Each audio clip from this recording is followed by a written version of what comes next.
Hi, my name is Carla Crow. I am the Gear Up facilitator for La Vega Junior High School. And the Beautiful Tomorrow Assembly is, in a word, outstanding. It was crazy. There were screaming. They were intensely hanging on every single word.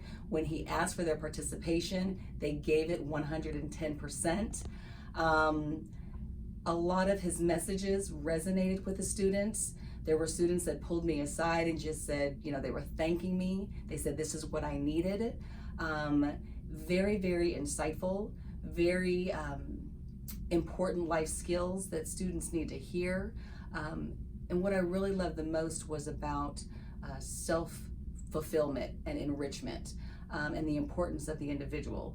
Jason speaks very highly about loving yourself and actually loving your neighbor. And you don't always hear that every day, all day throughout the school system. So for these students to have a moment in their lives, I'd say an enriching 2 hours, just absolutely incredible, unbelievable.